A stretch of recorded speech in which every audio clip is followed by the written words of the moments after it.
Hello, and a very gentle welcome back to Sleepy Wiki. As you settle into your space, allow your shoulders to softly drop and feel your breath begin to slow, easing into a quiet, comforting rhythm. Tonight, we turn our gaze towards a season that whispers of profound transformation and quiet beauty. We'll drift through the shimmering golden veils of a time when the earth prepares for its slumber, yet bursts forth in a final, magnificent display of color. Imagine the air, crisp and carrying the ancient scents of damp earth and distant wood smoke. Picture the trees, painting the landscape with hues of sun-kissed amber, rich ochre, and fading crimson, each leaf a tiny testament to change. It is a season of gentle turning, of gathering what has been sown, and of noticing the subtle, lengthening shadows as the days grow shorter. We'll explore not just the natural beauty of this transition, but also its deeper, more reflective essence, inviting a sense of peace and contemplation. If these gentle whispers help guide you towards tranquility, a quiet like or subscribe helps others find their way to our peaceful corner here at Sleepy Wiki. Join me now as we begin our tranquil journey into the heart of autumn. As we settle deeper into the season's embrace, with the air growing crisper and the leaves beginning their breathtaking transformation, it's easy to feel the shift all around us. But have you ever paused to consider the silent, majestic ballet playing out far above, a cosmic dance that choreographs these very changes we observe? It's a performance of ancient forces, a grand spectacle orchestrated by our planet's unwavering journey through the vastness of space. Imagine, if you will, our beautiful Earth not just as a static sphere, but as a graceful dancer, moving with sublime precision around its fiery partner, the Sun. This dance is not a chaotic whirl, but a predictable, elegant trajectory, a cosmic waltz that has unfolded for billions of years. Our Earth embarks on an annual pilgrimage, tracing an invisible path known as its orbit. And here's a whisper of celestial truth. This path is not a perfect circle, as one might instinctively imagine, but a gentle, elongated oval, what astronomers call an ellipse. Because of this elliptical shape, there are times when our planet is slightly closer to the Sun, and times when it is a little further away. In fact, we are closest to the Sun at what's called perihelion in early January, right in the heart of the Northern Hemisphere's winter. Conversely, we are furthest away at aphelion in early July, deep in its summer. Isn't that a fascinating paradox? It gracefully underscores a fundamental principle of our cosmic home. The warmth and chill of our seasons are not primarily dictated by our distance from that magnificent star, but by something far more subtle and profound. No, the true architect of our seasons, the silent sculptor of spring's blossoms and autumn's fiery hues, is our planet's exquisite tilt. Picture the Earth as a giant, beautiful spinning top, gracefully twirling as it orbits. Now, imagine this spinning top isn't standing perfectly upright. Instead, it maintains a persistent, elegant lean.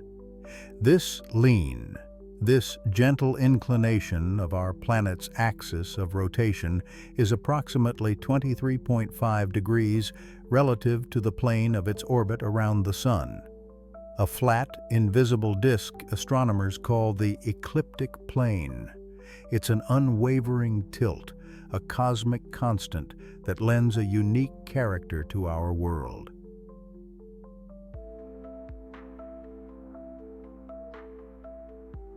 This steadfast lean is everything. As Earth travels along its elliptical path, Sometimes the northern hemisphere is tilted more directly towards the sun, basking in longer days and more intense sunlight. This is our summer.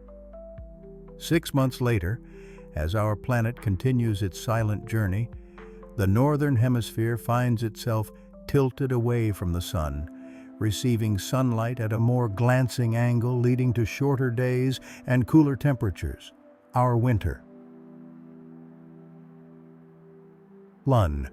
The same celestial mechanics play out for our companions in the southern hemisphere, though their seasons are, of course, delightfully opposite to ours.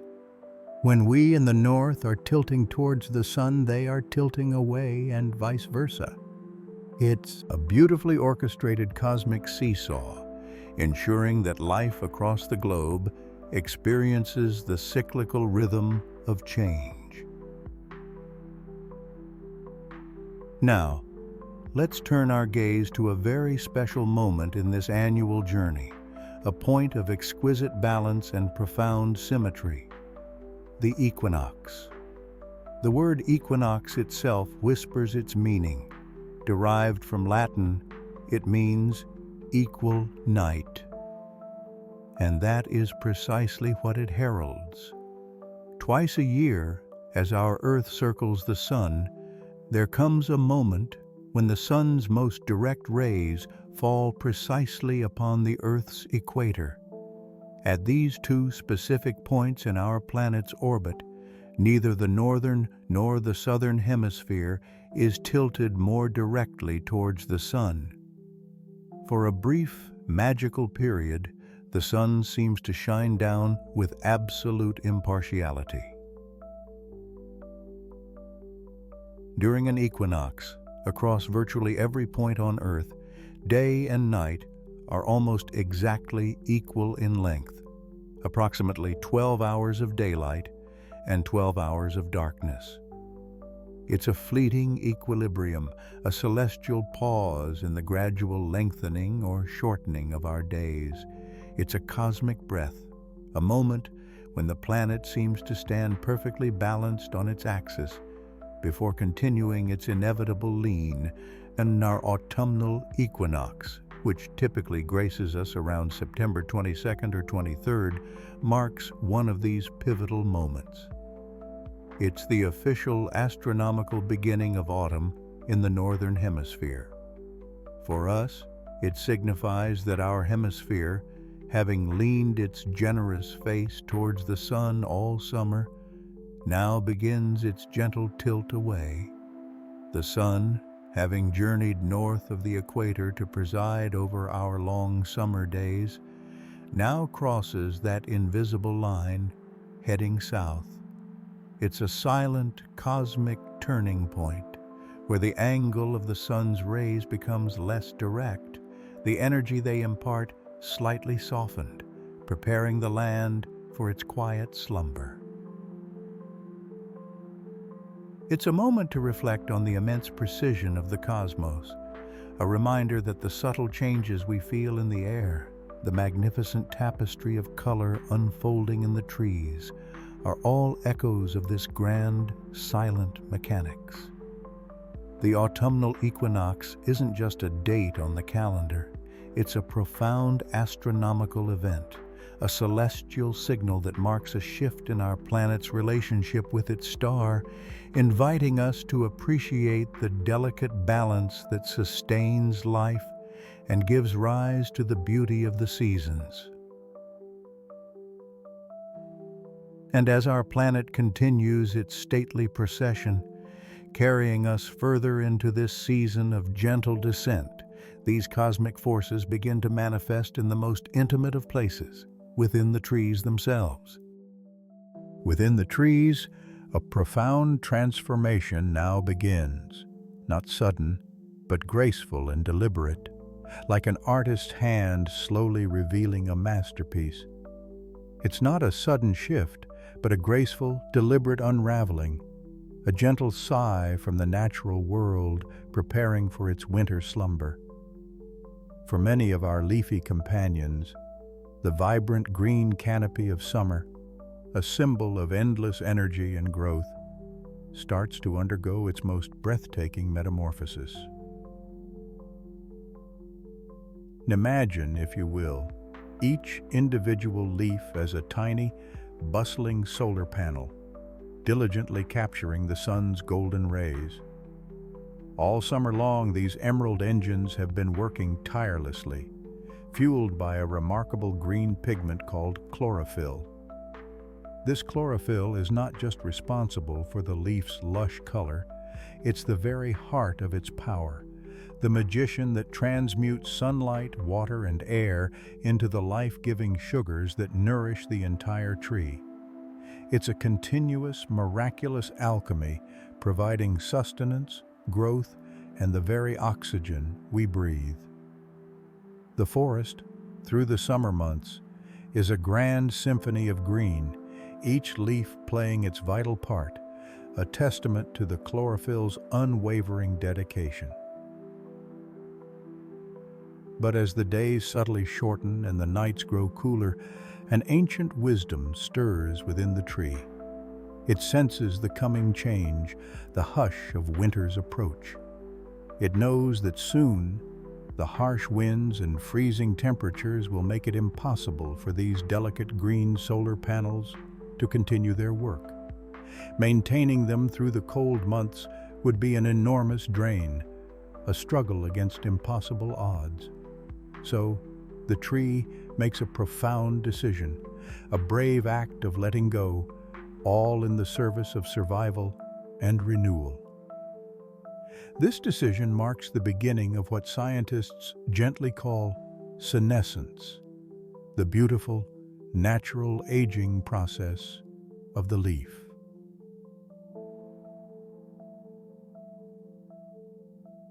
Think of it like a wise traveler preparing for a long journey. Before setting out, they carefully gather their most precious belongings, packing them away safely for the future. Similarly, the tree, with incredible foresight, begins to retrieve its most valuable possessions from each leaf. The primary treasure it seeks to reclaim is nitrogen, a vital nutrient, the very building block of life, crucial for growth and future vigor. It also meticulously draws back other essential elements, phosphorus, potassium, magnesium, like a diligent parent ensuring all necessities are accounted for. These precious resources are not lost. They are carefully transported from the aging leaves through tiny vascular pathways and stored deep within the tree's trunk and roots, ready to be redeployed when spring awakens and new buds burst forth.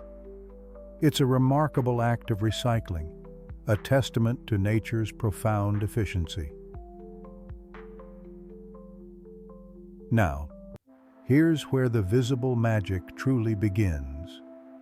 As the tree initiates this careful withdrawal of nutrients, the very pigment that gave the leaves their verdant summer hue, that hard-working chlorophyll, begins to break down. Imagine it like a grand emerald curtain, slowly, gracefully, drawing back from the stage. The chlorophyll, no longer needed for photosynthesis, dissolves away, revealing what was always there, quietly waiting in the wings. These hidden performers are the carotenoids.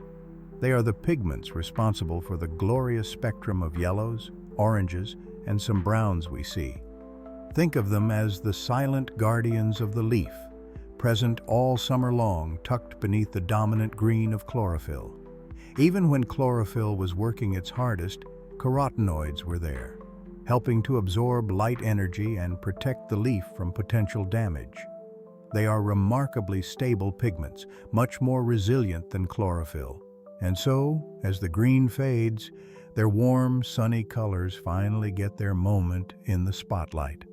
It's like discovering a hidden treasure chest filled with gold and amber jewels, revealed only when the outer casing gracefully gives way.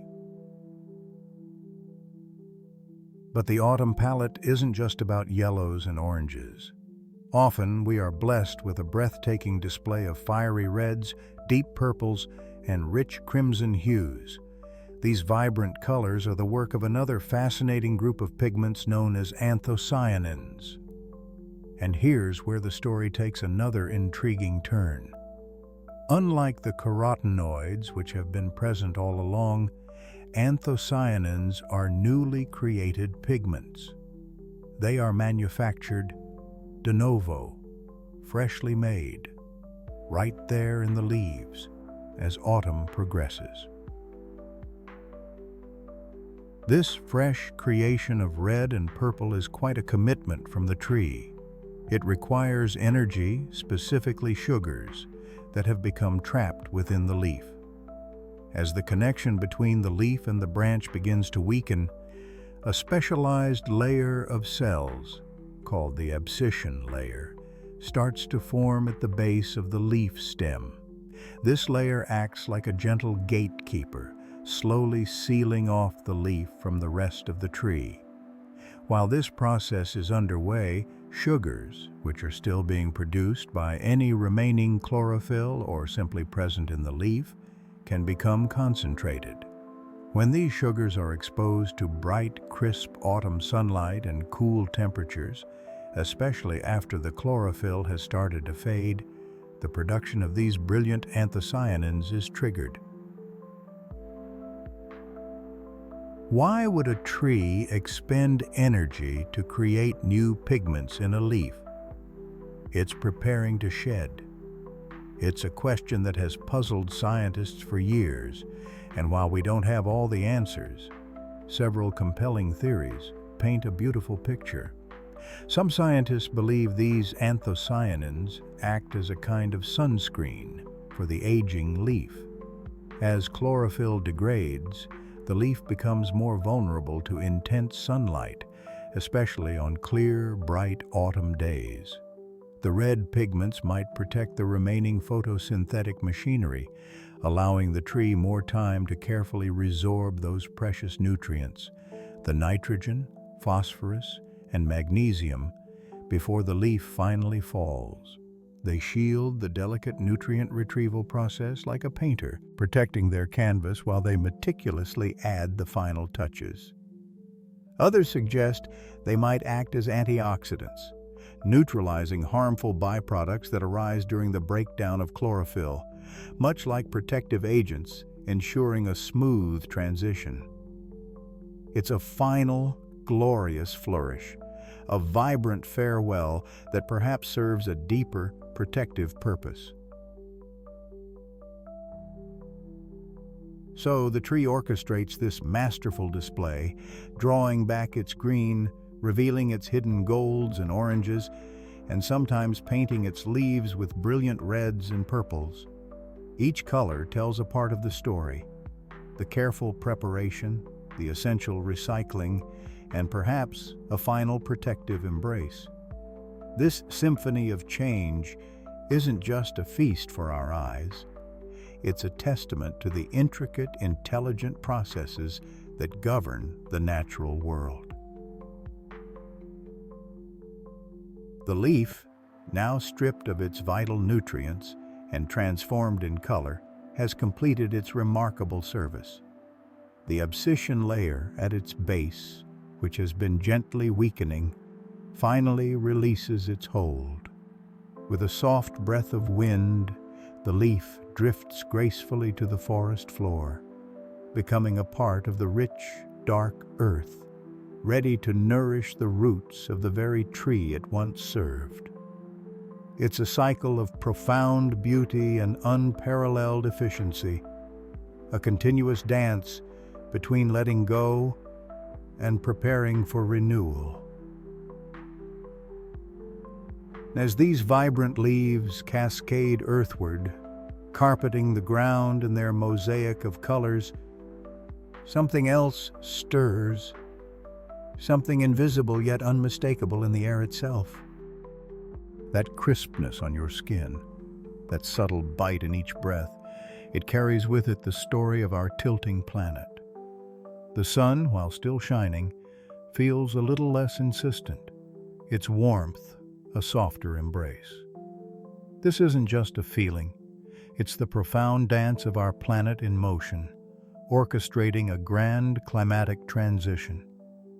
Our Earth, ever on its tilted axis, continues its stately journey around the sun.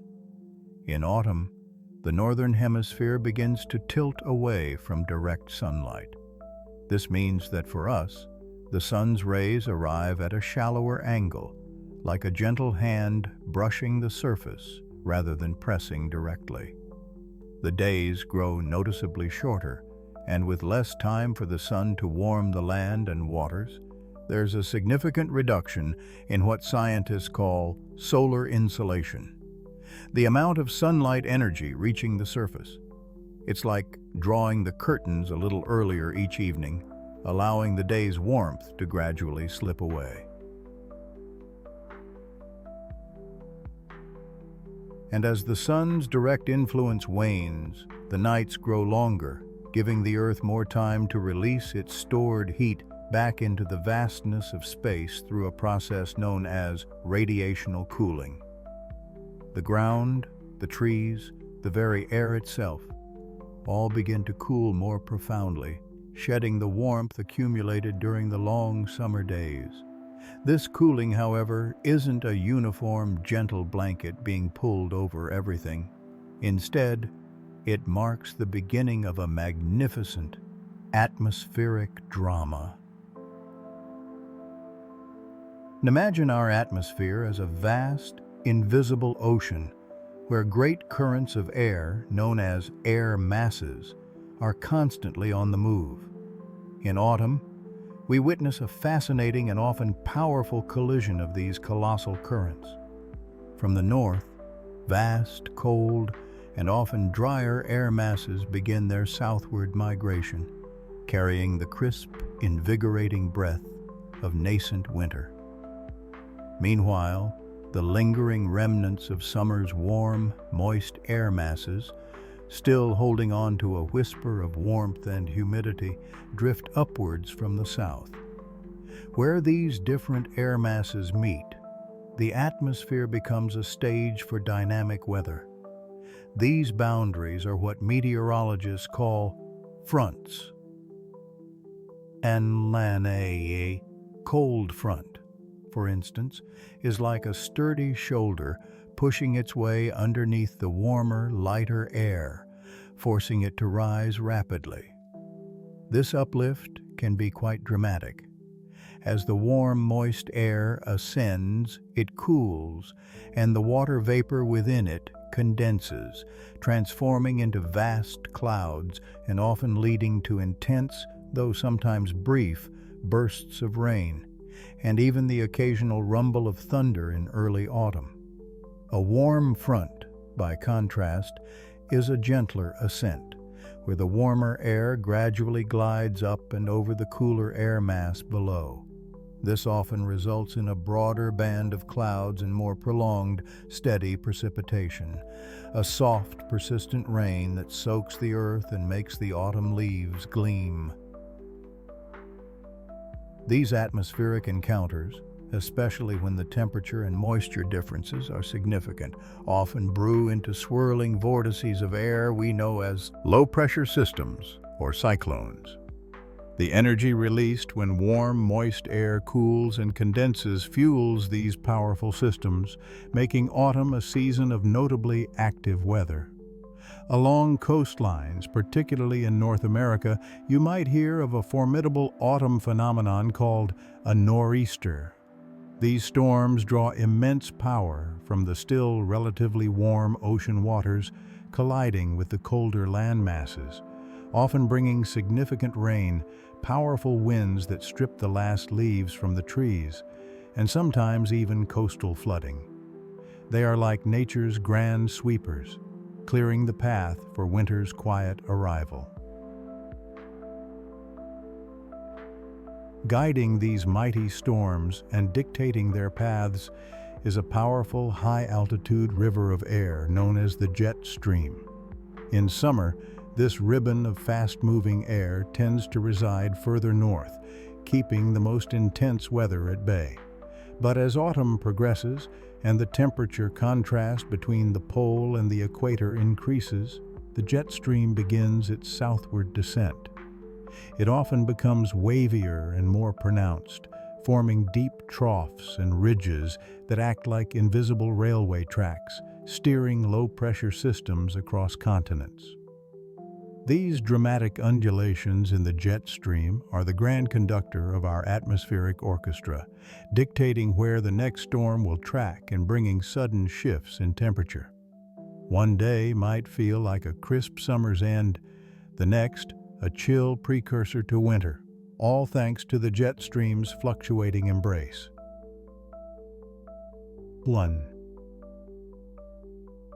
The increased temperature differences between air masses, combined with these shifting pressure systems, also lead to significantly stronger winds. Air always moves from areas of high pressure to areas of low pressure, striving to equalize the atmospheric weight.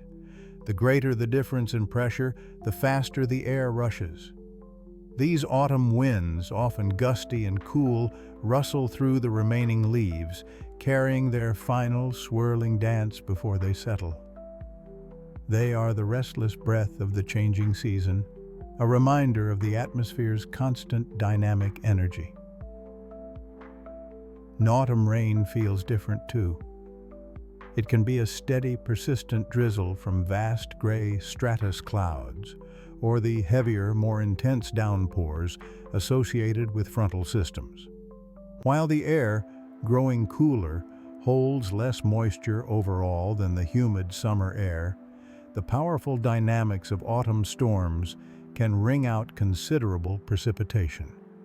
Sometimes, especially as autumn deepens into late November, the freezing level, the altitude at which the air temperature drops to 0 degrees Celsius, begins to descend.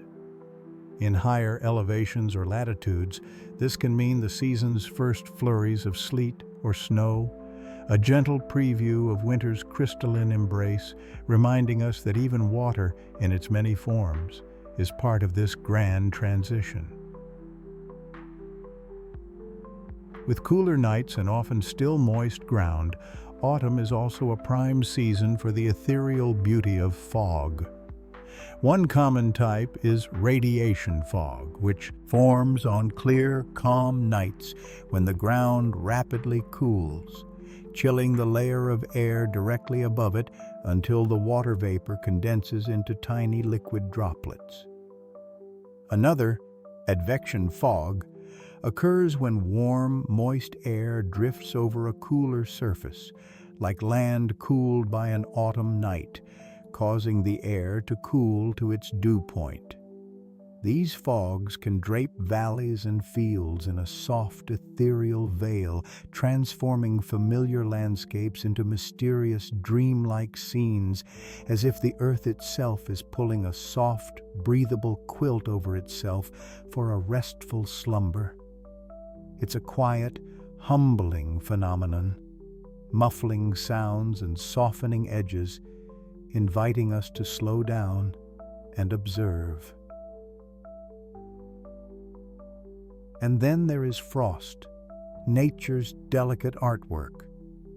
On very clear, still nights, when temperatures dip below freezing, the water vapor in the air doesn't just condense into liquid water, which we call dew. Instead, it undergoes a magical transformation. It sublimates directly into intricate ice crystals. This happens when the air's dew point, the temperature at which it becomes saturated with moisture, is itself below freezing. These tiny, sparkling ice crystals form on leaves, blades of grass, and car windshields, sparkling like scattered diamonds in the morning light. Each crystal is unique, a tiny, fragile testament to the precise physics of atmospheric moisture and temperature, a silent declaration of the coming cold. The clouds of autumn tell their own stories too. We see the heavy, gray nimbostratus clouds that bring those persistent, gentle rains, cloaking the sky in a soft, muted light. We also still see some cumulus clouds, though often lower and less towering than summer's fluffy giants, and sometimes, particularly on those crisper, clearer days, higher-level clouds like altocumulus or delicate, wispy cirrus clouds paint subtle patterns across the higher sky, hinting at distant weather systems, like whispered secrets carried on the upper winds. Each cloud formation, each shift in the wind, is a chapter in the ongoing narrative of the atmosphere. Cloud. These climatic transitions weave together wind, water, and light into a single story. And beneath this atmospheric ballet, the living world responds with its own quiet generosity. In fields and orchards, where soft autumn light filters through the air, nature holds a gentle secret, one whispered by rustling cornfields and laden apple boughs. It's a secret whispered by the rustling cornfields, hummed by the laden apple boughs, and buried deep beneath the earth in the silent, waiting root vegetables. This secret is the culmination of months of patient growth, a grand testament to the sun's tireless energy and the earth's incredible generosity, the harvest. Imagine the fields, once a vibrant tapestry of green, now shifting to hues of gold, amber, and russet. This transformation isn't just aesthetic. It's a profound chemical ballet orchestrated by the plants themselves. Throughout the long, sun-drenched days of summer, these silent alchemists have been performing an extraordinary feat: photosynthesis. Using chlorophyll, the green pigment in their leaves, they capture sunlight, water from the soil, and carbon dioxide from the air, diligently converting these simple ingredients into complex sugars. These sugars are the building blocks of life, the energy currency that fuels their growth. But as autumn arrives and the days shorten, a new directive takes hold. Store, store, store. Consider the grains, those golden oceans of wheat, barley, or corn that shimmer under the autumn sun. Each tiny kernel is a marvel of biological engineering. Inside its protective husk, the plant has meticulously packed the sugars it produced, converting them primarily into complex carbohydrates like starch. Starch is a long-chain molecule, a compact and stable way to store energy. This isn't just for our sustenance, it's the plant's clever strategy for its offspring. Each seed is a promise of future life, a miniature nutritional powerhouse designed to provide the nascent seedling with the energy it needs to sprout and establish itself before it can photosynthesize on its own. As the plants senesce, their leaves turn golden, then brown, no longer actively photosynthesizing, signaling that their life's work of seed production is complete. The seeds dry out, reducing their water content, which acts as a natural preservative, slowing down metabolic processes and preventing spoilage until conditions are right for germination. And journey now beneath the soil, where another form of botanical brilliance unfolds: the root vegetables, carrots, potatoes, beets, parsnips. These are nature's underground treasure chests. Unlike seeds, which are about reproduction, these roots and tubers are about survival. The plant has spent its summer not just growing leaves and flowers, but also diligently shuttling those photosynthesized sugars downwards, converting them into starches or other complex sugars, and storing them in swollen roots or modified stems, like potatoes. This subterranean larder is the plant's personal emergency fund, a store of energy to help it endure the harshness of winter, either to overwinter as a perennial or to fuel a burst of growth in the spring for seed production. The cool, stable environment of the soil acts as a natural refrigerator, slowing down respiration and decomposition, keeping these energy-rich reserves fresh and viable. And then there are the fruits, the blushing apples, the plump pears, the magnificent pumpkins. These are perhaps the most visually generous offerings of autumn. The purpose of fruit, from a plant's perspective, is not to feed us, but to entice. Fruits are, in essence, delicious lures, designed to attract animals who will eat the sweet, fleshy part, and in doing so, inadvertently disperse the seeds contained within. The transformation from a hard, tart, green fruit to a soft, sweet, colorful one is a chemical marvel, often triggered by a plant hormone called ethylene. As the fruit ripens, starches are enzymatically broken down into simpler sugars, fructose, glucose, and sucrose, making the fruit sweeter. Pectins, complex carbohydrates that give unripe fruit its firmness, are broken down, making the fruit softer. This delightful change in texture and flavor makes the fruit irresistible, fulfilling its evolutionary purpose.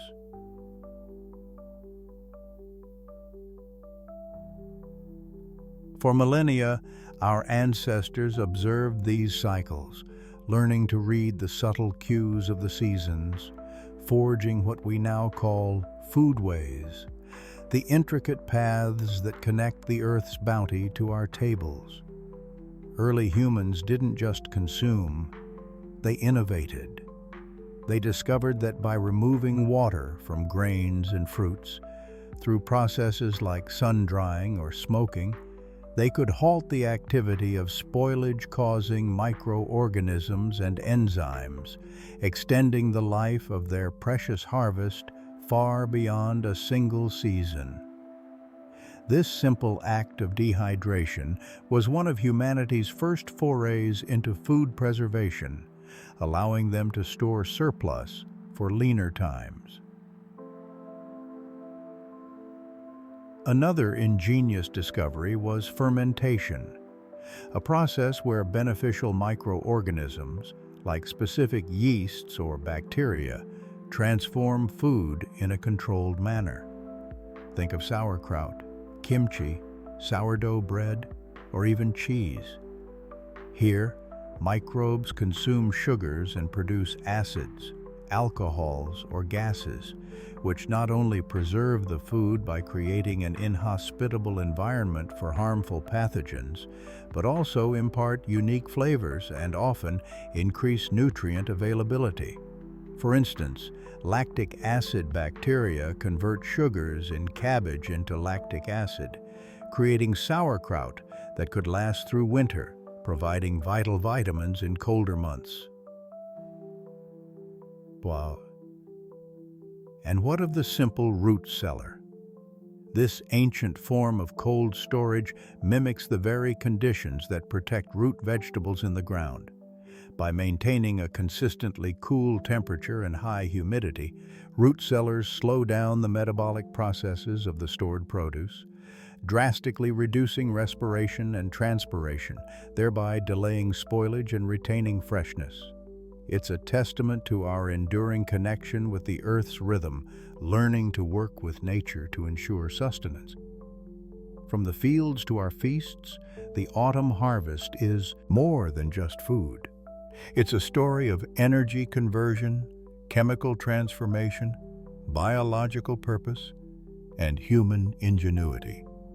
It's the silent hum of life preserving itself, and a resounding chorus of shared meals, traditions, and the deep, comforting knowledge that the earth continues to provide. As we gather and prepare these gifts, we participate in a ritual as old as humanity itself, preparing for the cooler days ahead. From fields to forests, these stories of sustenance ripple outward. For plants are not alone in hearing autumn's call. Creatures everywhere begin their own preparations. Across the animal kingdom, the shortening days and cooling air trigger something ancient, a call written in instinct, answered in 1,000 different ways. It's a time when nature's rhythm slows, signaling an impending shift, a cue for countless creatures to begin their intricate preparations for the long, cold slumber of winter. Imagine, if you will, a vast orchestra, each member playing a crucial, intricate part in this grand symphony of survival, guided by instincts as ancient as the stars themselves. Some creatures, like the plump groundhog, receive this whispered warning and begin to stock their internal larders. They feast and fatten, their bodies becoming little living pantries, storing up the energy they'll need to sustain them through months of deep sleep. This isn't just a nap. It's a magnificent biological feat known as hibernation. Picture a groundhog burrowed deep beneath the frosty earth, its heart rate slowing from a lively beat of 80 times a minute to perhaps just 5. Its breathing becomes shallow, almost imperceptible, and its body temperature plummets, mirroring the cold earth around it. This incredible metabolic slowdown conserves precious energy, allowing the animal to survive on its stored fat reserves, burning them slowly like a candle flickering in the quiet dark. It's nature's snooze button, pressed with exquisite precision. Bats, those mysterious twilight flyers, also embrace the art of hibernation. They seek out hidden caves or crevices, hanging upside down in great clusters, their tiny bodies entering a state of torpor, a deep physiological rest.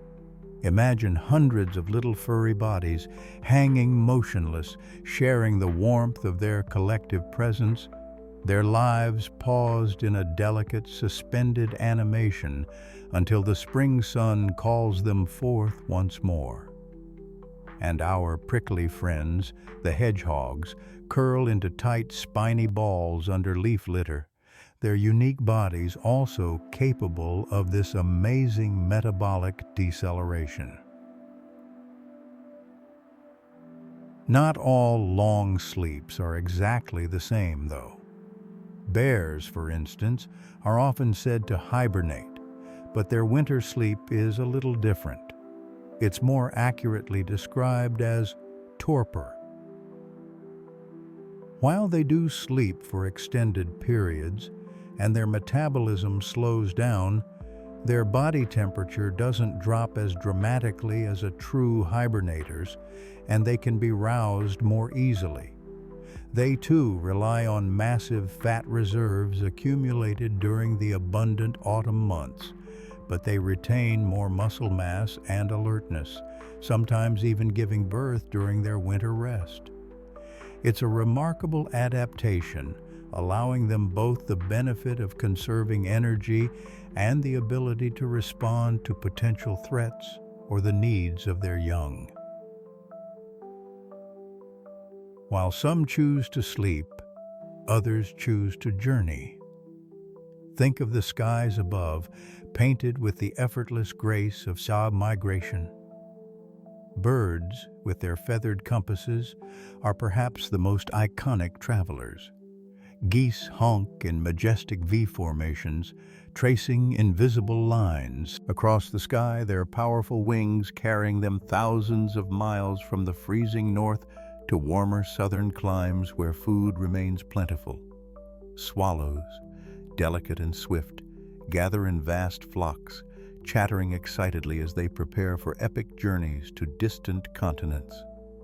Even tiny hummingbirds weighing less than a penny embark on incredible migrations, flying hundreds, sometimes thousands of miles, fueled by tiny sips of nectar and prodigious feats of endurance. But it's not just birds.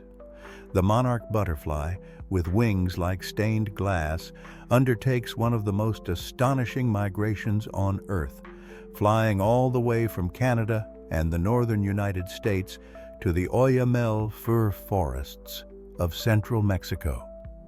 Generation after generation, these delicate insects follow an inherited map, an innate wisdom guiding them to a specific, ancestral, overwintering site. It's a breathtaking example of nature's intricate navigational systems, using the sun's position and the Earth's magnetic field to guide their way, their delicate wings sketching stories across the autumn sky. Then there are those who neither sleep nor flee, but rather they stay and prepare, becoming masters of resourcefulness. These are the homebodies, the ingenious architects of endurance. Take the common squirrel. As autumn leaves fall, these busy creatures embark on a frantic quest, burying acorns and nuts, each one a tiny promise of future sustenance. They dig hundreds, sometimes thousands of small caches, their remarkable spatial memory helping them remember where their winter treasures are hidden. It's a grand game of hide and seek with winter itself, ensuring a steady supply of energy when the snow blankets the ground and other food sources vanish. Beavers are another marvel of preparation. As the water grows colder, they meticulously reinforce their lodges with mud and sticks, creating a snug, insulated home. More importantly, they spend autumn felling trees and branches, sinking them into their underwater food caches near the lodge entrance. This underwater larder, known as a food pile, allows them to swim out from their lodge's underwater entrance, grab a fresh branch, and bring it back inside to nibble on, safely tucked away from predators and the harsh winter winds. It's a truly self-sufficient system, a testament to their engineering prowess. Deer, with their sleek summer coats, begin to grow a much thicker, denser winter fur, specially designed to trap air and provide superior insulation against the biting cold. Foxes and wolves also thicken their pelts, transforming into fluffier, better insulated versions of themselves, ready to brave the snow and hunt for prey in a starker landscape. Their bodies also develop a special type of fat called brown fat, which is highly efficient at generating heat, acting like a tiny internal furnace to keep them warm. And even tiny creatures like the pika, a small relative of rabbits living in rocky mountain areas, are industrious little farmers. Throughout the autumn, they diligently gather vast piles of grasses and wildflowers, curing them in the sun like hay before storing them in their rock crevices. These haystacks are their winter pantry, allowing them to remain active beneath the snow, munching on their dried provisions while predators struggle in the deep snow above. It's a quiet, persistent battle against the elements, won with foresight and tireless effort. Finally, some creatures enter a hidden state of dormancy that's slightly different from true hibernation. Amphibians and reptiles, cold-blooded by nature, can't regulate their own body temperature. For them, autumn means seeking out frost-free refuges. Frogs will often burrow deep into the mud at the bottom of ponds or lakes, or into burrows on land, entering a state called brumation.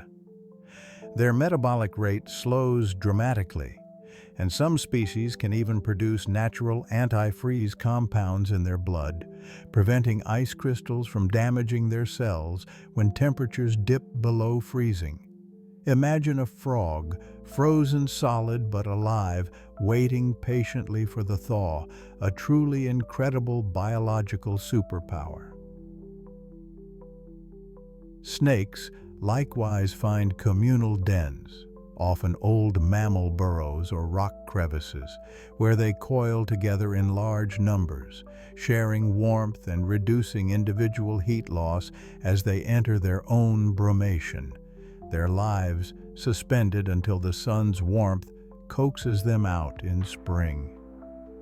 Many insects also experience a similar dormant period called diapause, a genetically predetermined halt in development, often triggered by shortening day length, allowing them to survive harsh conditions in various life stages, from egg to adult. Ladybugs, for example, often aggregate in huge clusters in sheltered spots, sometimes even inside homes, to collectively ride out the winter. Each strategy, the long sleep, the epic journey, the careful cache, represents millennia of refinement. Yet beneath all these visible preparations flows something more fundamental still, an invisible river of energy connecting every living thing. Picture the forest floor beneath its canopy of gold and russet, not as an ending, but as a grand stage where one of nature's most essential processes unfolds. Close your eyes for a moment and picture the forest floor beneath a canopy of gold and russet. Hear the whisper of leaves, a gentle symphony as they drift earthward, each one a tiny sailboat released from its mast. This falling, this gentle letting go, is not an ending, dear listener, but a profound beginning in the grand, intricate dance of life, a dance powered by an unseen flow of energy and the tireless work of nature's quiet transformers. Everything we see, everything that breathes and grows, holds within it a spark of energy that began its journey bathed in the warmth of our distant sun. Think of the sun as the generous heart of our planet, pumping life-giving light across the vastness of space. When this light reaches Earth, it encounters an army of tiny green alchemists, the leaves of trees and plants. Through an astonishing process called photosynthesis, these green workers capture the sun's energy, transforming simple ingredients, carbon dioxide from the air and water from the soil, into complex sugars. These sugars are the building blocks of life, the stored sunshine, ready to fuel growth and sustain all who come next. The magnificent oak, standing tall and proud, is a master craftsman of this solar energy, storing it in its mighty trunk, its branches, and, of course, its millions of leaves. Now, imagine this energy as a shimmering river, constantly flowing. When a deer, for instance, nibbles on a tender leaf or a sweet acorn, it's not just eating food. It's absorbing a portion of that stored sunlight. The deer becomes a primary consumer, taking energy directly from the producers, the plants. This energy then fuels the deer's life, its majestic leaps, its keen senses, the beating of its heart. But here's a fascinating truth. Not all the energy the deer consumes is transferred. A significant amount, often around 90%, is used by the deer simply to live, to keep warm, to move, to digest its food, and much of it escapes as heat into the surrounding air. It's like a warm breath on a cool autumn morning, a testament to the constant hum of life. The river of energy continues its journey. Perhaps a fox, with its rust-colored coat mirroring the autumn leaves, then hunts and consumes the deer. The fox, a secondary consumer, now receives a fraction of that original solar energy, filtered through the plant and the deer. Again, energy is lost at each step. This explains why, in any ecosystem, there are always far more plants than plant eaters, and far more plant eaters than meat eaters. It's a pyramid, with the broad base of producers supporting the narrowing levels of consumers above. Each bite, each meal, is a transfer, a borrowing of light and warmth from its original source. As autumn deepens, we witness a crucial turning point in this energy flow. The deciduous trees, having completed their grand work of summer, release their hold on their leaves. These vibrant, crisp leaves, once bustling with photosynthesis, now flutter down to form a soft, colorful blanket over the forest floor. Annual plants, having scattered their seeds, wither and lie down. This is not an end, but a preparation. The energy and nutrients held within these fallen leaves and dying plants are not lost to the ecosystem. They are simply changing form, waiting to be repurposed. And this, dear friend, is where the unsung heroes of the forest floor take center stage. The decomposers. They are the ultimate recyclers, the quiet custodians of the earth. Imagine them as a vast, intricate cleanup crew, working tirelessly, mostly out of sight, beneath the damp layer of fallen leaves and soil. Among them are the countless microscopic bacteria forming invisible armies that break down organic matter at a cellular level. Then there are the fungi, with their delicate thread-like networks called mycelia, spreading like subterranean webs through the soil and wood, secreting enzymes that dissolve tough plant materials, including the cellulose and lignin that give leaves and wood their structure. Think of mushrooms as just the fruiting bodies of these much larger hidden organisms, sending their spores into the autumn air. And let's not forget the busy little engineers of the soil, earthworms with their tireless tunneling, millipedes munching their way through decaying leaves, springtails, minuscule and abundant, nibbling on detritus.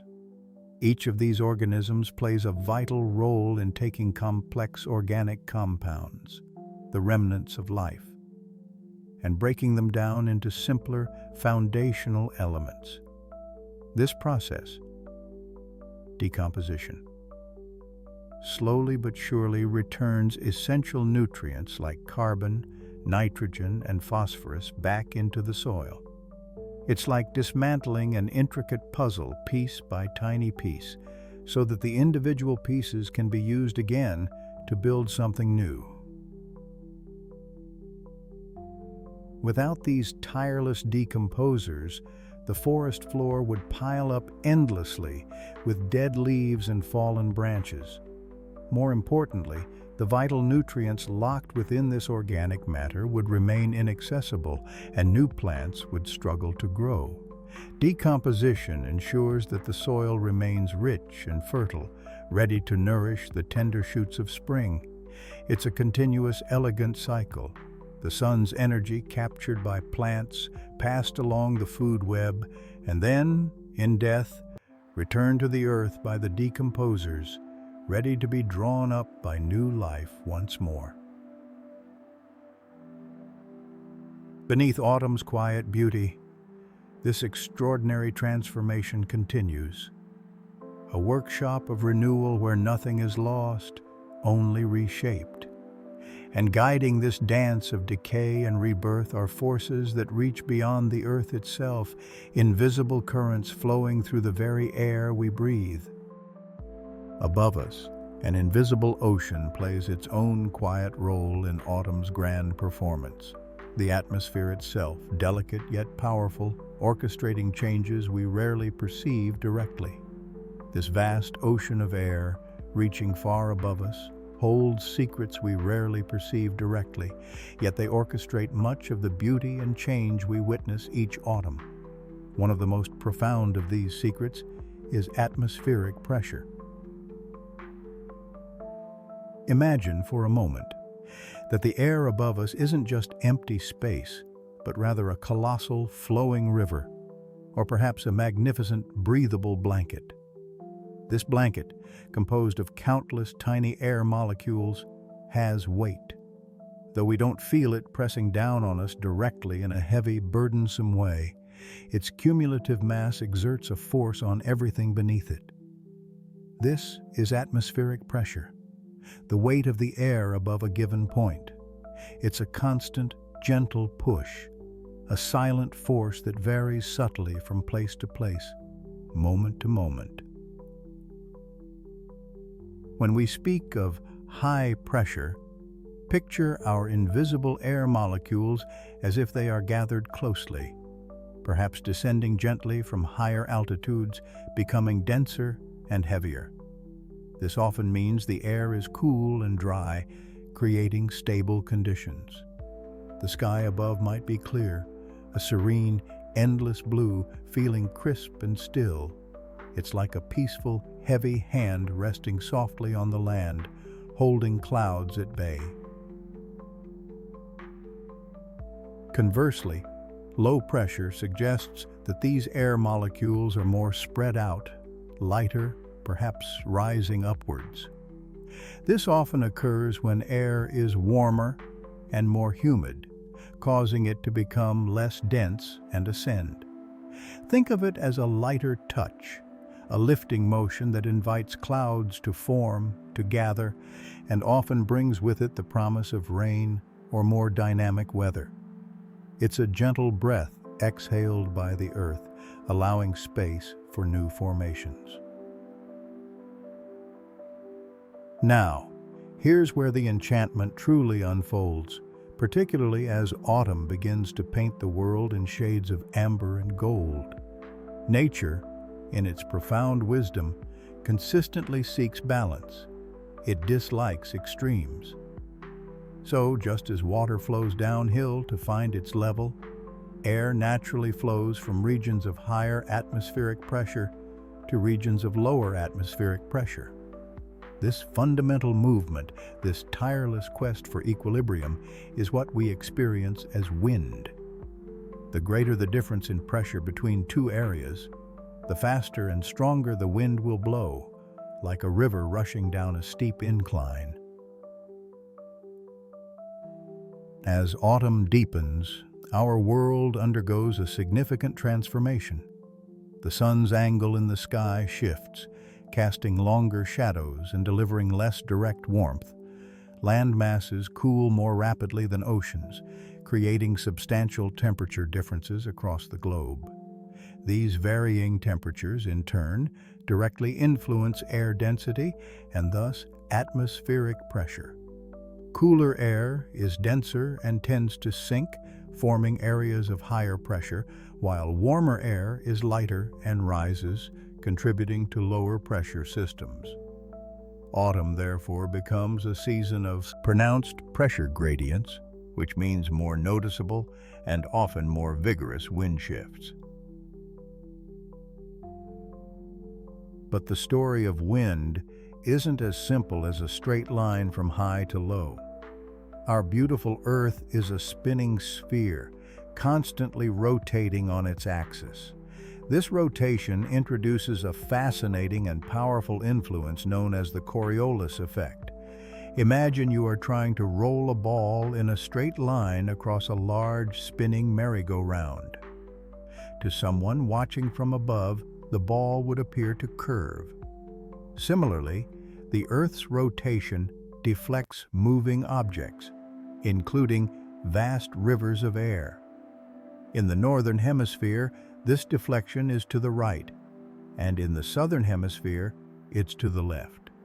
This invisible hand guides the winds, steering them into the magnificent swirling patterns we observe in our weather systems. It's the Coriolis effect that helps transform a simple flow of air into the grand rotating high-pressure systems, anticyclones, and low-pressure systems, cyclones, that dominate our weather maps.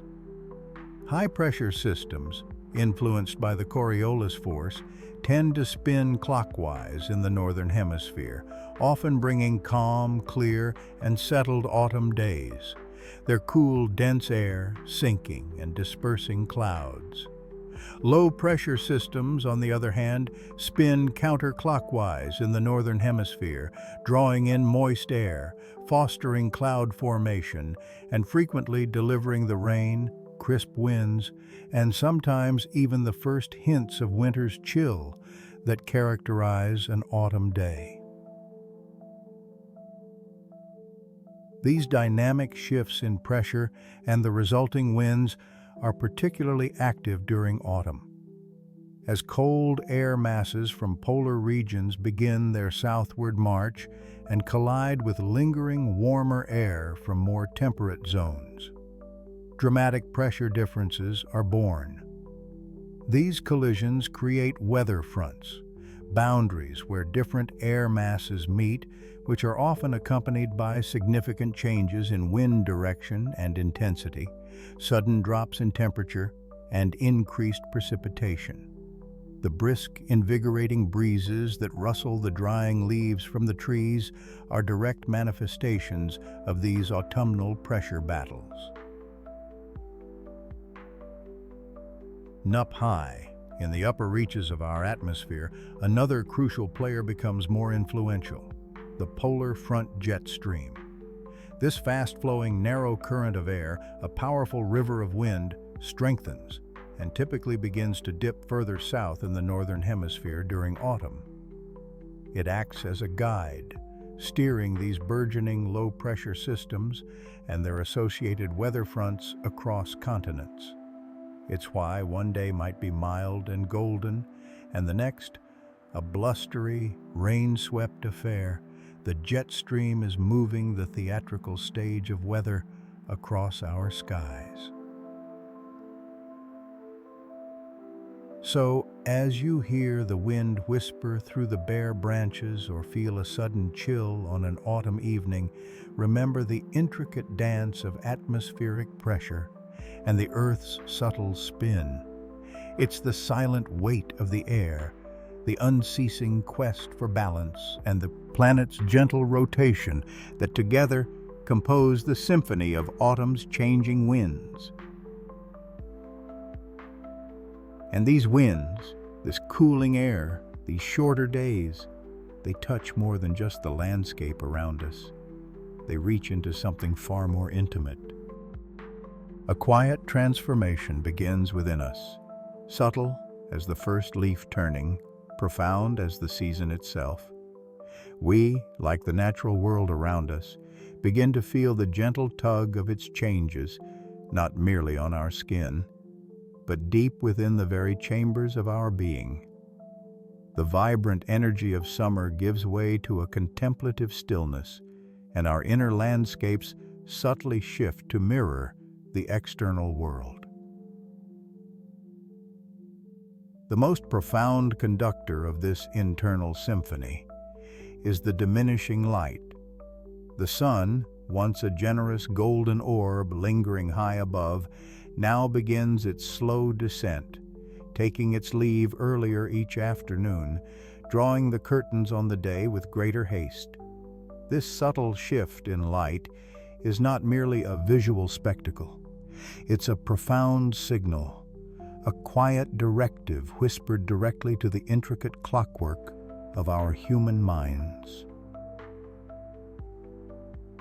Deep within our brains, nestled snugly above where the optic nerves cross, resides a tiny yet incredibly powerful conductor, the suprachiasmatic nucleus, often simply called our body's master clock.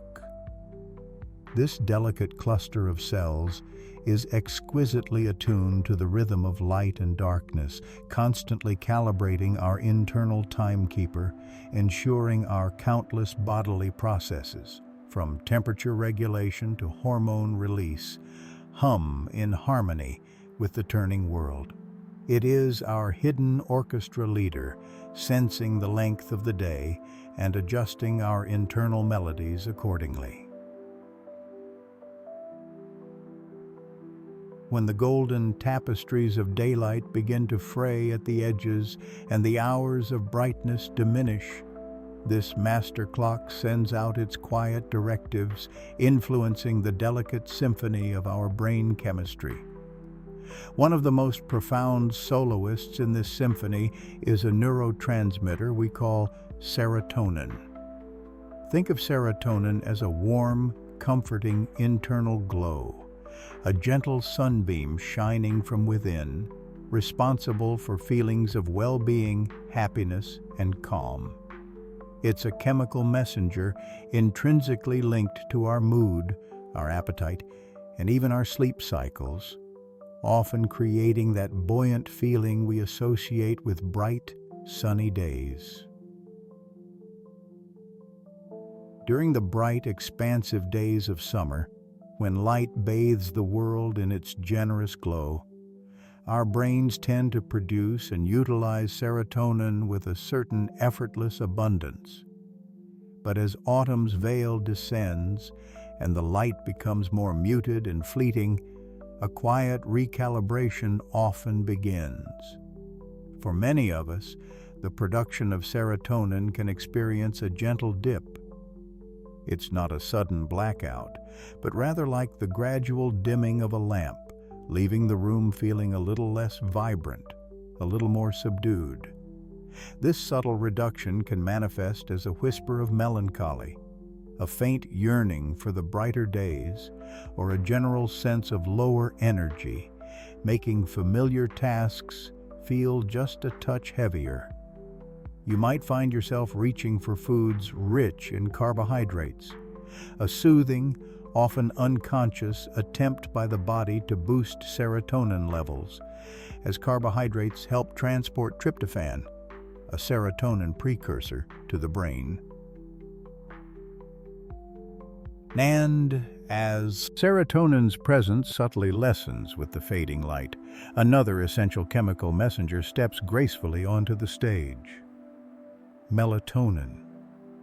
Melatonin is often referred to as the hormone of darkness, or our lullaby hormone, the quiet herald of slumber. As the evening shadows stretch longer and darkness truly embraces the world, our suprachiasmatic nucleus signals the pineal gland, a tiny pea-sized structure deep within the brain, to begin its gentle release of melatonin. Its primary role is to cue our bodies that it's time to wind down, to prepare for rest, guiding us towards the soft embrace of sleep.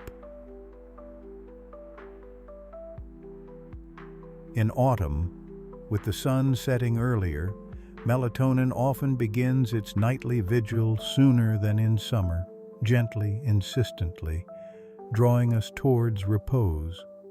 This earlier release, combined with the subtle dip in serotonin, can subtly nudge our circadian rhythm, our natural sleep-wake cycle, into a new cadence.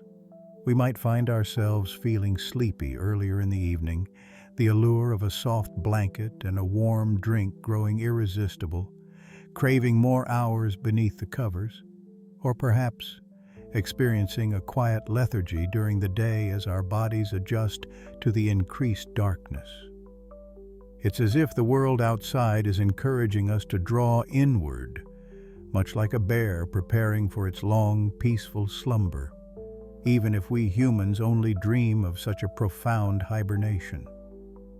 Our internal clocks, once perfectly synchronized with the long days, now undertake a delicate retuning, a quiet adjustment to the Earth's altered breathing. Beyond these profound neurochemical dances, another vital player often steps into the autumn light show: vitamin D. Produced primarily when our skin is exposed to the sun's ultraviolet B rays, vitamin D is more than just a nutrient for strong bones. It's increasingly understood to have a significant influence on our mood, cognitive function, and even immune system. As we spend less time outdoors in the cooler autumn air, and as the sun's angle becomes shallower, providing less potent UVB radiation, our natural production of vitamin D can naturally decrease. This isn't just about bone health. Imagine vitamin D as a subtle yet crucial conductor in the orchestra of our well-being. Some studies suggest a link between lower levels of vitamin D and certain mood disturbances, adding another quiet layer to the psychological landscape of autumn, subtly influencing our cognitive sharpness and emotional resilience. For some individuals, this beautiful, intricate dance of light, neurotransmitters, and vitamins takes on a more pronounced, even challenging, rhythm. This is where we encounter what scientists call seasonal affective disorder, or SAD. SAD is not merely the autumn blues we all might occasionally feel. It is a clinically recognized form of depression that recurs typically during the autumn and winter months, lifting with the arrival of spring. Imagine the world not just dimming, but as if a heavy, invisible cloak woven from shadows and silence descends, muffling sounds and colors, making even familiar joys feel distant and efforts monumental. The vibrant hues of autumn might seem dulled, and the cheerful chatter of others can feel like a distant echo. Symptoms often mirror those of major depression. Persistent low mood, a profound loss of interest or pleasure in activities, changes in appetite, often a craving for carbohydrates, increased sleep and fatigue despite sleeping more, and a noticeable social withdrawal. It's as if the body and mind struggle intensely to adjust to the stark reduction in natural light, throwing the finely tuned chemical balances into a more significant disarray. Scientists believe it's closely tied to the disruption of the circadian rhythm, the altered balance of serotonin and melatonin, and potentially the lower vitamin D levels we've explored. But even for those of us who don't experience the profound challenges of SAD, autumn often ushers in a general shift in our psychological landscape. It can manifest as a quiet introspection, a desire to turn inward, to seek comfort in the warmth of home rather than the open expanse of the world. There's an ancestral echo here, perhaps, a subtle inherited memory from times when the colder, darker months meant conserving energy, preparing for scarcity, and gathering around hearth and kin.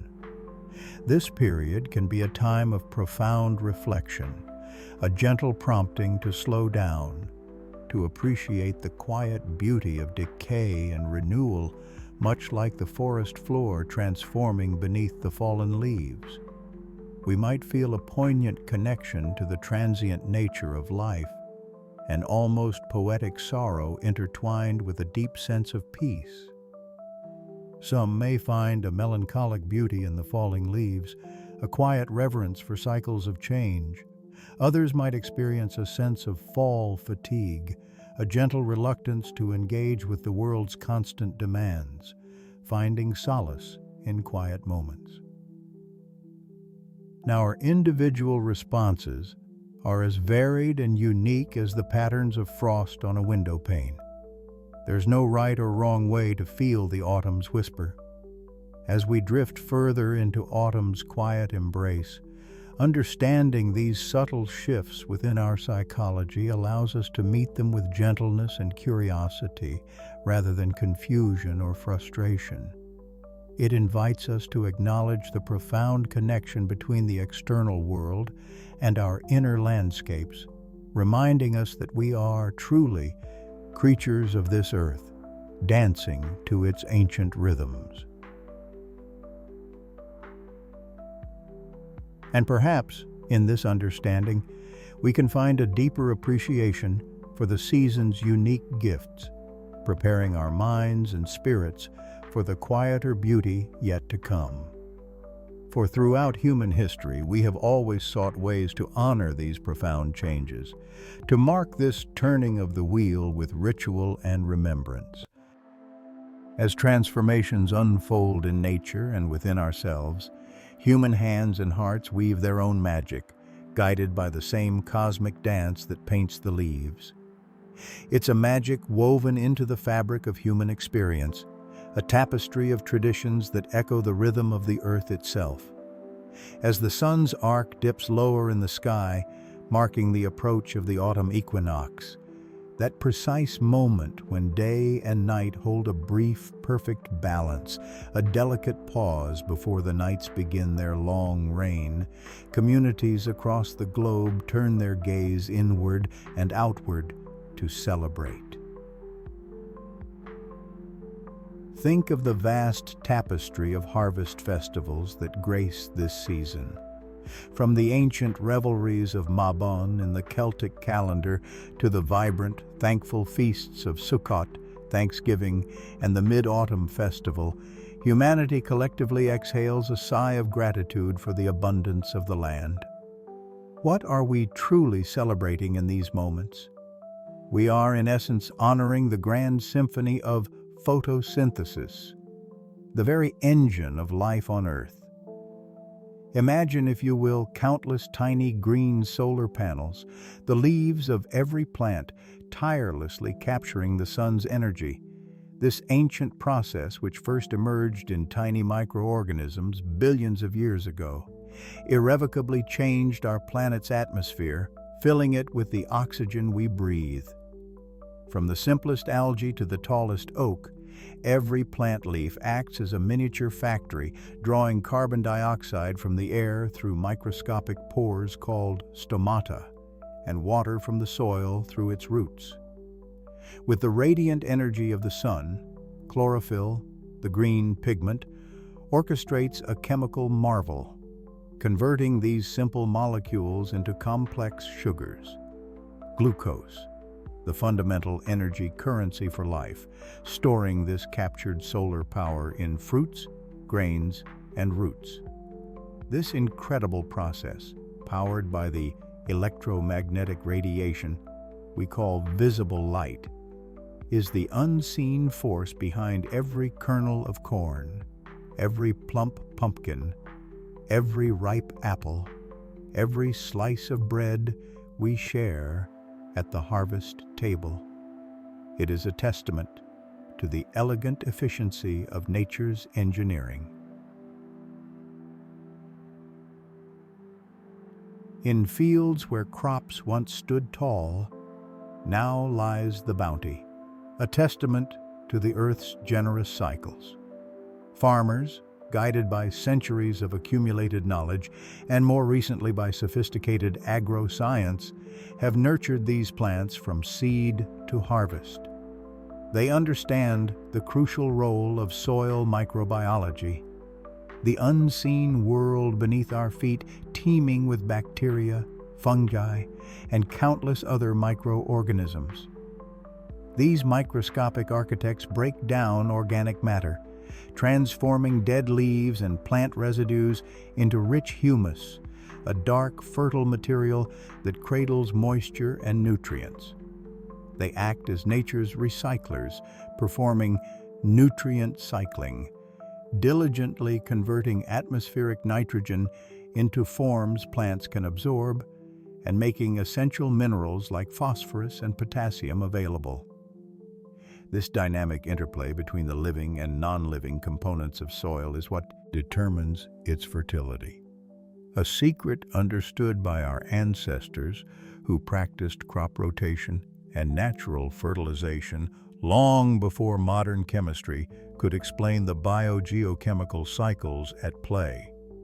When we gather around tables laden with cornucopias of squash, gourds, and grains, we are not just partaking in a meal, we are participating in a profound biological exchange, a link in the chain of life that sustains us all, built upon the silent work of a hidden world beneath our feet.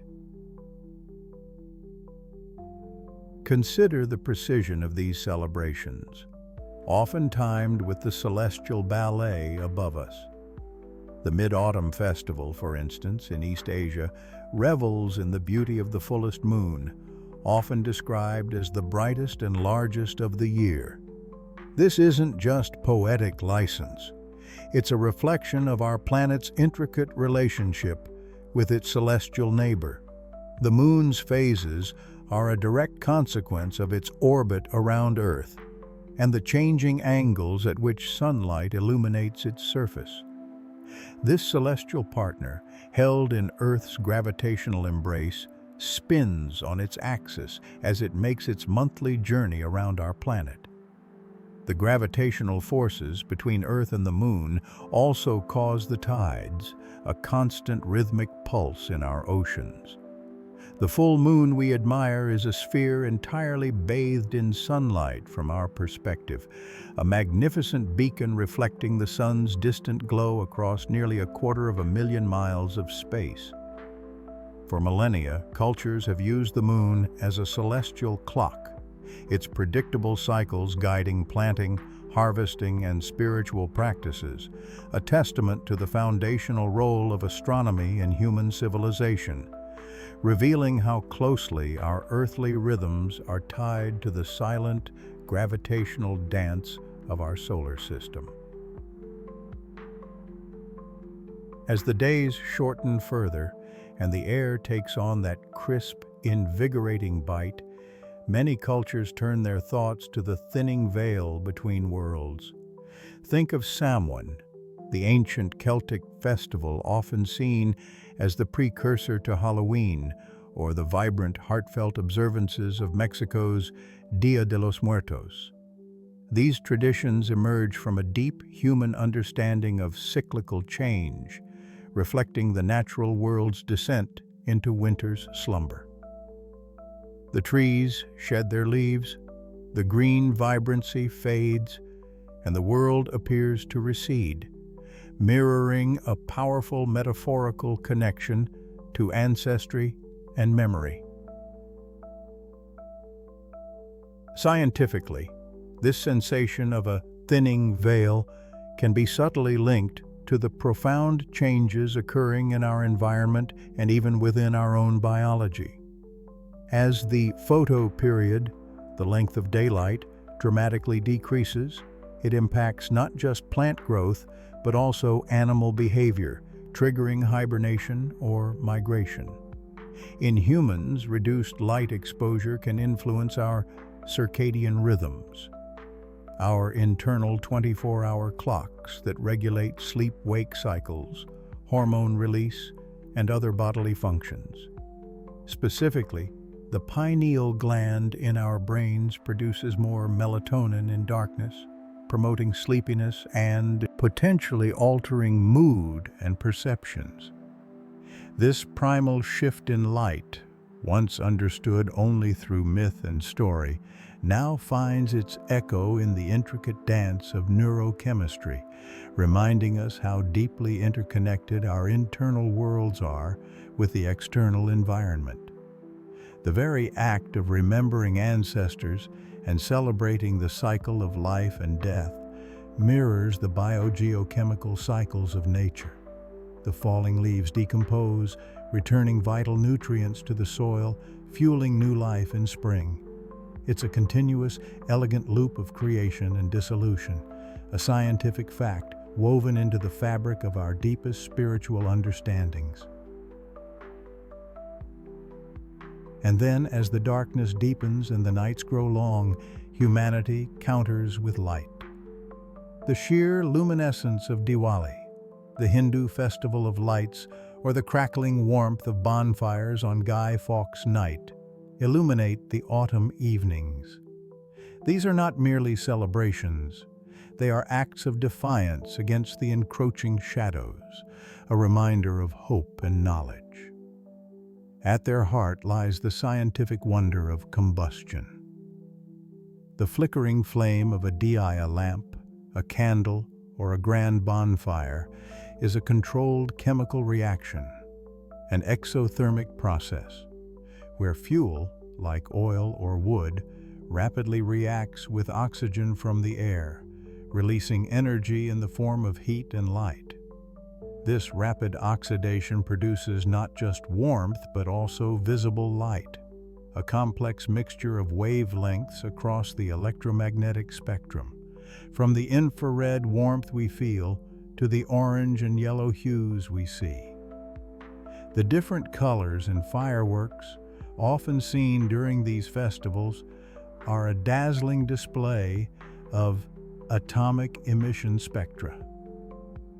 When specific metal salts, like strontium for red, copper for blue, or sodium for yellow, are heated to extreme temperatures within the explosive charge, their electrons jump to higher energy levels. As these excited electrons fall back to their original states, they emit light at characteristic wavelengths, creating those brilliant reds, blues, and greens that momentarily paint the night sky. It's a spectacular demonstration of quantum physics and thermochemistry, cloaked in ancient festivity, a momentary triumph of engineered brilliance against the deepening autumn night. These traditions, seemingly separate from the rigorous world of scientific inquiry, are in fact deeply intertwined with it. They are humanity's oldest ways of making sense of the world, of marking time, of honoring the forces that govern our existence. They show us how deeply our lives are connected to the Earth's tilt, the sun's energy, the moon's phases, and the very chemistry of life and death. They are a testament to our innate curiosity, our need to understand, and our enduring desire to find meaning in the grand cosmic ballet. Yet even as we celebrate these ancient rhythms, we must acknowledge that the very patterns we honor are beginning to shift in ways our ancestors never witnessed. Autumn's traditional tapestry, its predictable timing, its familiar beauty, is quietly transforming. Like a cherished lullaby changing tempo, the season now whispers new melodies shaped by a changing climate. Imagine, if you will, the Earth as a vast, ancient clock, its gears turning slowly, meticulously marking the seasons. For eons, the primary hand that signals autumn's arrival has been the shortening of the days. The sun's journey across the sky shortens its path each day, a signal so ancient and profound that trees across continents instinctively begin their grand preparations. This unwavering rhythm of day length, or photo period, remains autumn's constant herald. It is the deep, resonant bell that tells the deciduous forests, those sleepy giants, that it's time to begin their long, slow slumber, to draw their energy inward, away from their leafy fingertips. But there's another conductor in this autumnal symphony, one whose tempo is subtly altering: temperature. While day length sets the stage for the autumn drama, temperature acts as a spotlight, brightening or dimming the scene, sometimes even delaying the curtain call. Over the past few decades, our world has experienced a gradual, persistent warming, and this gentle rise in global temperatures is extending the warmth of summer a little longer into what we once knew as early autumn. Imagine a comforting blanket, usually packed away by a certain date, but now remaining draped across the shoulders of the landscape for a few extra weeks. When the days stay warmer for longer, the trees don't feel the same urgency to shed their vibrant green. The chlorophyll, that amazing pigment responsible for capturing sunlight and painting summer's scenes, lingers a little longer in the leaves' tiny studios.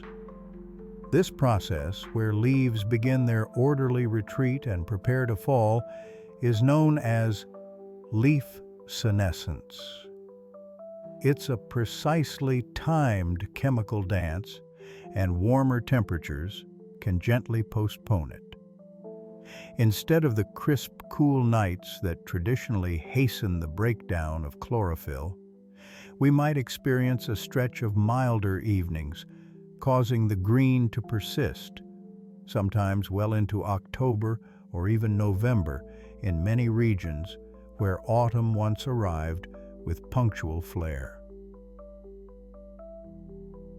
This delay in chlorophyll's departure has a ripple effect on the famous autumn colors. The golden yellows and brilliant oranges, created by pigments called carotenoids, are always present in the leaves, simply masked by the dominant green of chlorophyll during summer. When the green fades, these sunny hues emerge, like hidden treasures revealed. But the spectacular reds and purples, the anthocyanins, are different.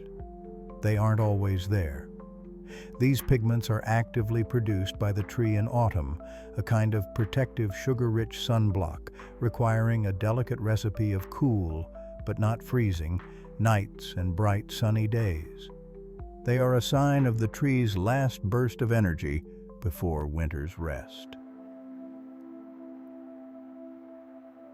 When autumn nights remain too warm, or when there isn't enough sunlight, the conditions for anthocyanin production are less than ideal.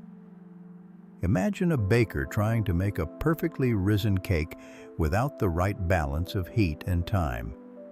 The result might be a more muted palette, perhaps more golds and browns, and fewer of those breathtaking crimson and ruby displays that set forests ablaze. The autumn artwork, while still beautiful, may find its palette subtly shifted, its vibrancy slightly softened, a quieter crescendo rather than a grand, fiery flourish. Beyond just temperature, other aspects of a changing climate also play their part. Increased levels of carbon dioxide in the atmosphere, for instance, can sometimes act as a fertilizer, encouraging trees to grow for longer periods, further extending their green summer phase. But this isn't always a purely beneficial change. Imagine asking a long-distance runner to extend their sprint indefinitely. Eventually, fatigue sets in. Trees, too, have natural cycles, and disrupting these can have consequences. Consider also the impact of extreme weather events, which are becoming more frequent. A severe drought in late summer can stress trees profoundly. Imagine a plant's tiny internal plumbing system running dry. Instead of a gradual, colorful senescence, a tree under severe water stress might simply brown and drop its leaves prematurely, without ever achieving those brilliant hues, as it prioritizes survival over display. Conversely, an unusually early hard frost after a prolonged warm spell can damage leaves while they are still full of chlorophyll, turning them an unceremonious brown or black almost overnight, bypassing the opportunity for a vibrant color display altogether. This gentle nudge of the calendar, this shifting timeline for nature's quiet goodbyes, is what scientists call a phenological shift. It's the alteration of the timing of biological events, and it extends beyond the leaves. The intricate dance between plants and animals, finely tuned over millennia, can also fall out of sync. Imagine migratory birds, guided by their own ancient clocks, arriving in their wintering grounds to find the food sources they depend on haven't yet ripened, or perhaps have already passed their peak. Or imagine hibernating animals emerging from their long sleep only to find that the budding plants they rely on for nourishment are delayed, or have even withered due to unexpected weather shifts. It's like a grand cosmic play where the actors arrive for their cues only to find the stage scenery isn't quite ready.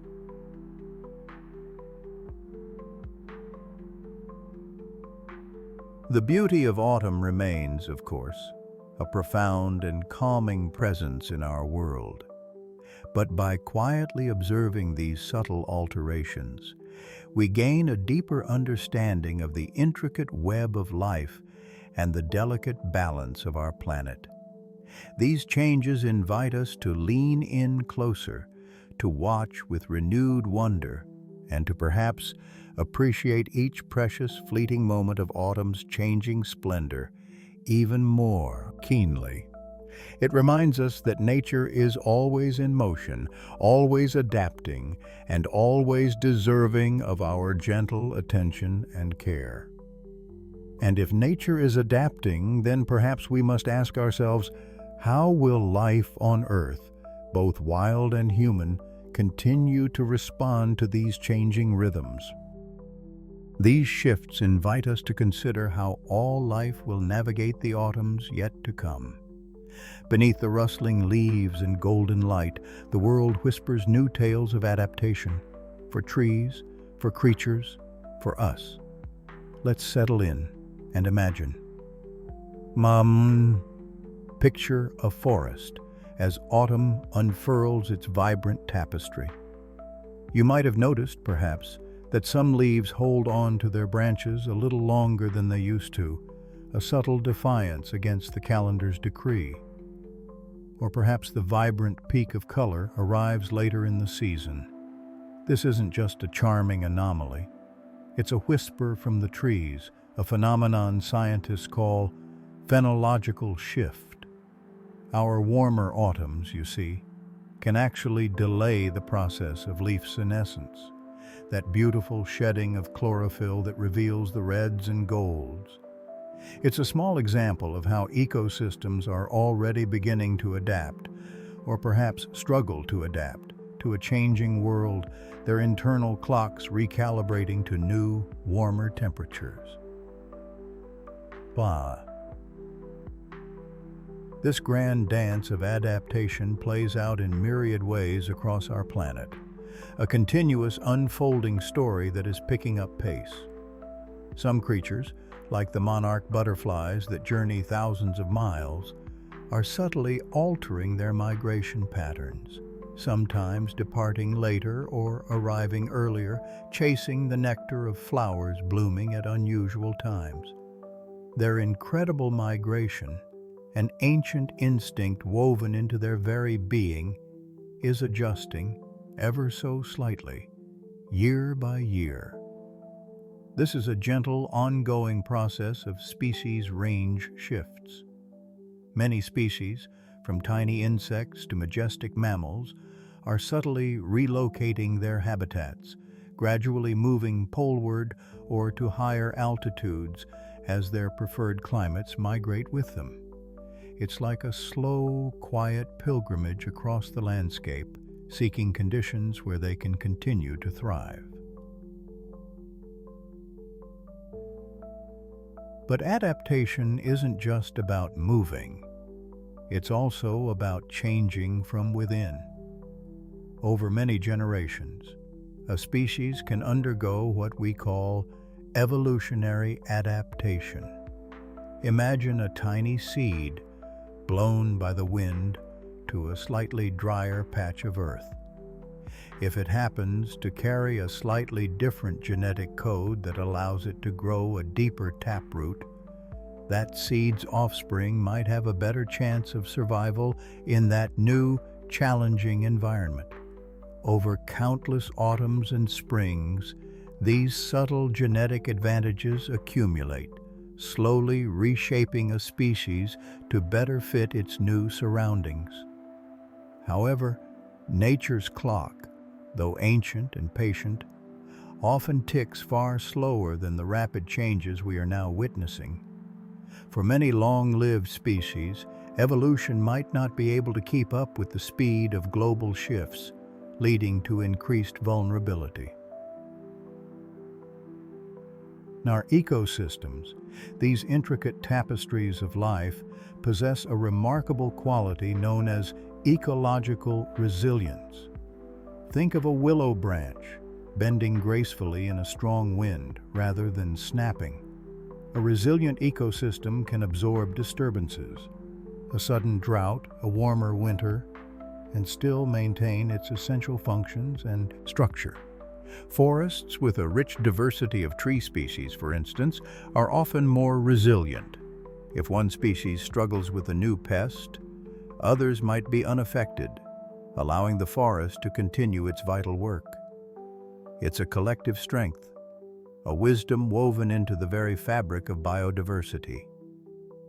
But even resilience has its limits, like a strong rope that can only stretch so far. Sometimes the challenges are so profound that even nature's own patient adaptations might not be enough. This is where our understanding, our scientific curiosity, and our compassion come into play.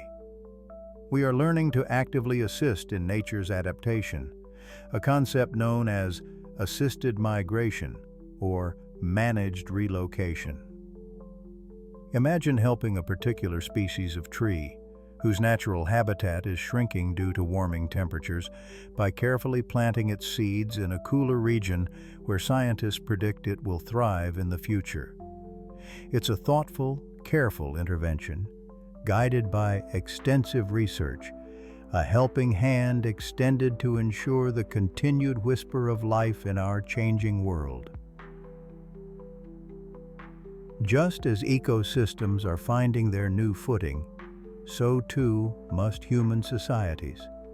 Our cities, our farms, our communities, they are also living systems, needing to adapt to the new rhythms of our planet. This societal adaptation takes many forms, as varied and intricate as the patterns on a falling leaf. Consider our physical infrastructure. Coastal cities, for example, are facing the gentle but relentless rise of sea levels. Here, adaptation might mean fortifying existing structures, like building stronger seawalls or elevating homes. But it also means embracing nature-based solutions, restoring vast salt marshes and mangrove forests that act as natural shock absorbers, gently buffering our shores from powerful storm surges. These living barriers, with their deep roots and tangled branches, are incredibly effective, and they offer homes for countless other species, creating a dual benefit. In our agricultural landscapes, where the bounty of autumn begins its journey, farmers are learning to cultivate resilience. They're adopting drought-resistant crop varieties that can withstand longer dry spells, or experimenting with agroforestry, planting trees among crops to provide shade and improve soil health. Precision irrigation techniques, guided by data, ensure every drop of water is used wisely, nurturing the soil and the harvest even when rainfall patterns become unpredictable. It's an ongoing dance with the land, seeking harmony between what we need to grow and what the earth can sustainably offer. Now, our adaptation also unfolds through policy and planning, the thoughtful blueprints for our future. Governments and communities are developing comprehensive climate adaptation plans, mapping out vulnerabilities and identifying strategies. This might involve updating building codes to withstand more intense storms, or creating early warning systems for floods and heat waves, giving people precious time to prepare. It's about looking ahead, anticipating the challenges, and proactively weaving a stronger safety net for everyone. At the heart of it all is community resilience, the quiet, everyday strength of people coming together. When a community understands its risks and works together, sharing knowledge and resources, it becomes far more robust. Think of neighbors checking on each other during a heat wave, or local initiatives to plant community gardens that strengthen local food security. It's the human equivalent of a diverse ecosystem, where mutual support ensures everyone has a better chance of thriving. And of course, our endless human curiosity drives innovation.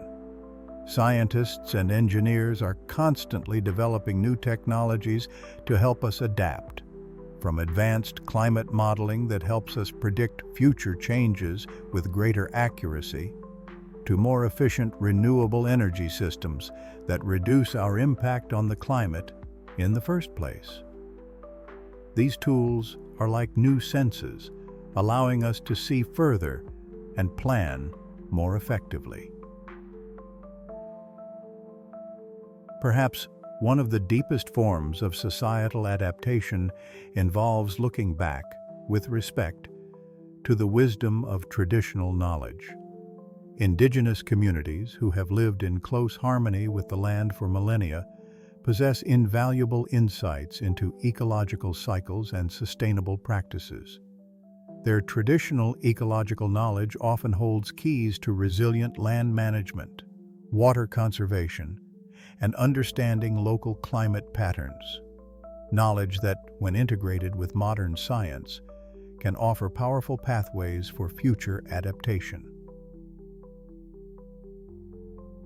So, as the autumn leaves gently drift to the ground, they offer us a silent lesson. Autumn is not just a season of endings, but of profound preparation. It teaches us about letting go of what no longer serves us, old habits, unsustainable practices, and quietly, purposefully, preparing for what is to come. It's about building resilience, fostering diversity, and understanding that our future is intertwined with the health and adaptability of the natural world around us. We are all part of this unfolding story, each of us a thread in life's resilient fabric. Even as autumn transforms, its deeper wisdom remains constant. Now, as stars begin to twinkle above the sleepy landscape, let all we have witnessed settle softly into our hearts. And so, my dear friend, we gently draw to a close our quiet journey through the wondrous heart of autumn. We have walked hand in hand with the turning of the season, witnessing a time of profound beauty and silent transformation. As the day settles into its sleepy embrace and the world outside softens its edges, let us carry with us the gentle echoes of what we have seen and felt, letting them cradle our thoughts into a peaceful, dreaming hush. Remember the first soft whispers of change, a subtle shift in the air, a different quality of light that touched the world with a golden, mellow glow. We watched, with quiet awe, as the great green tapestry of summer began its slow, deliberate transformation. Each leaf, a tiny masterpiece, responded to the gentle call of the season, painting itself in breathtaking hues of amber, crimson, and russet. It was not a sudden burst, but a gradual unfolding, a patient revelation of hidden brilliance. This unhurried dance of color across the trees was nature's most tender lullaby, a visual symphony that encouraged us to pause, to breathe, and to simply be present with its unfolding grace. We found a deep calm in this steady progression, a reassurance that all things have their perfect timing, their natural rhythm. The wonder lay not just in the vividness of the colors, but in the serene wisdom behind them, a message whispered by every falling leaf about the beauty of change itself. Then came the gentle descent, the quiet letting go. One by one, then in delicate flurries, the leaves began their graceful journey earthward. It was not a sad departure, but a necessary step in renewal's timeless cycle. Each leaf floated down like a tiny, colorful boat, returning to the earth, from which it came. This falling, this surrender, teaches us about the beauty of release, about making space for what is yet to come. The rustle beneath our feet was a soft, papery song, a lullaby of nature returning to rest. The air itself grew crisper, cleaner, carrying with it the scent of damp earth and distant wood smoke, inviting us to draw closer, to seek warmth, and to turn our gaze inward towards the quiet comfort of home and heart. There was an incredible peacefulness in this transition, a profound sense of natural order that held everything securely in its embrace, reminding us that even in letting go, there is a quiet strength and purpose. As the days grew shorter, drawing us deeper into the embrace of twilight, we noticed how the world around us began to prepare for its long, peaceful slumber. The busy creatures of the forest gathered their stores, tucking themselves into cozy dens, listening to the world quieten with a knowing patience. The trees, having shed their summer finery, stood tall and serene, their intricate branches reaching towards the sky like silent prayers, ready to rest. Autumn is a season of gentle preparation, of finding stillness, of trusting in the process of renewal that lies dormant beneath the surface. It is a time when the earth itself seems to sigh, exhaling the vibrant energies of summer and slowly drawing inward, gathering its strength for the quiet promise of spring. There is immense reassurance in this universal cycle, the knowledge that rest is not an end, but a vital part of every new beginning, a wisdom etched into nature's very fabric. As we drift now towards our own quiet rest, hold these gentle images of autumn close.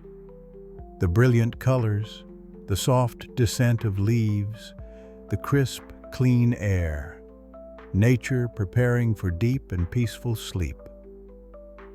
Let them settle within you like warm embers, glowing softly in the quiet of your mind.